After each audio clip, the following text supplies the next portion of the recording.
আসসালামু আলাইকুম। দেখুন এই যে কাজটা আমরা করলাম, এখানে ওইটা বাতির হোল্ডার কিচেনের, কারণ এই সাইডে দেওয়ার মতো জায়গা নাই সেলের কারণে, এই কারণে ব্যাক সাইডে দিছি একটা এসপি সার্কিট 16 এম্পিয়ার কিচেন সহ রুম সহ, তার দিছি আপনি 2.5 একটা সাবমিটার, আর এই যে দুইটা সুইচ, এই বারিন্দার একটা বাতি, এই বাথরুমের ভিতরে একটা বাতি, আর পাখের ঘরে একটা 6 পিন দেওয়া আছে।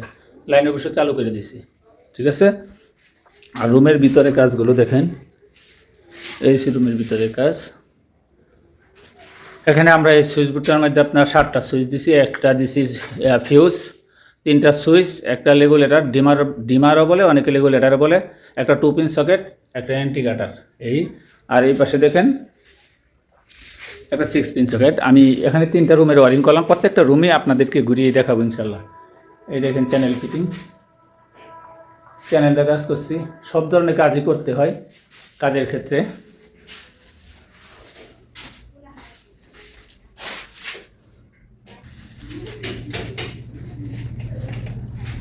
এই আর একটা রুম, এখানে 2 হোলের একটা সুইচ বোর্ড লাগাইতেছে মাহফুজ। আর সেম এই যে কিচেনের এই জায়গায় একটা সকেট, লাইন দিয়ে দাও, লাইন দিয়ে দাও। না, এখন হোল্ডার একটা লাগা বাকি আছে। হোল্ডার লাগিয়ে সুইচ বন্ধ করে হোল্ডার লাগাও। ওই যে লাইনের সাথে হোল্ডারের সম্পর্ক কি? সুইচ বন্ধ করলে তো লাইন বন্ধ থাকবো, দাও।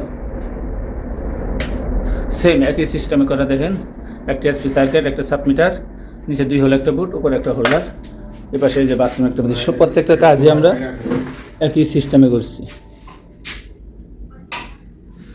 সেম এই যে লাইন চালু করে দিচ্ছি, একই সিস্টেম সম্পূর্ণ কাজই। এই চ্যানেলটা ফিটিং করলাম এইভাবে। এই নিচে এই পাশে একটা 6 পিন সকেট দিচ্ছি, আমরা প্রেস্টিজ রুমের ভিতর বসা তাই দিয়ে দিচ্ছি। এটা 2 নাম্বার রুম। 2 নম্বর রুমের কাজ মোটামুটি শেষ। চলুন 3 নাম্বার রুমটা দেখে আসি। এই হচ্ছে 3 নাম্বার রুম। সেম 3 নাম্বার রুমে একইভাবে আমরা এই যে এখন লাইনটা চালু করে দেওয়া আছে। হ্যাঁ, সেম একই সিস্টেমে করা। এটা দিয়ে আমরা মেইন লাইন আনছি এই যে ওই পাশ থেকে, ওই রুম থেকে। এখানে কিচেনের এই জায়গায় একটা 6 পিন সকেট, এই বাথরুমে একটা হোল্ডার। বাথরুমের ওয়ারিংয়ের কাজটাও দেখাবো, আর একটা ভিডিও বানাবো এটা নিয়ে।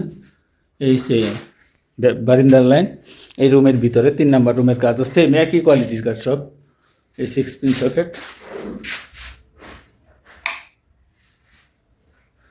ক্যামেরাতে কিন্তু ইন্ডিকেটর বাইরে যাচ্ছে, কিন্তু মূলত ইন্ডিকেটর বাইরে নেই। হ্যাঁ, মূলত ইন্ডিকেটর বাইরে নেই, ক্যামেরাতে দেখাচ্ছে যে ইন্ডিকেটর বাইরে যাচ্ছে।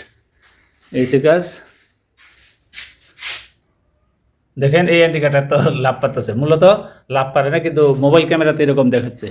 এই যে উপরে ওয়ারিংয়ের যে চ্যানেল ফিটিং করলাম, এই চ্যানেলের কাজ। ওইদিকে চ্যানেলটা বাড়ায় রাখছি, ভবিষ্যতে ওই সাইডে যদি মিটার লাগা তাইলে ওই জায়গার থেকে লাইনটা নিয়ে নিবে।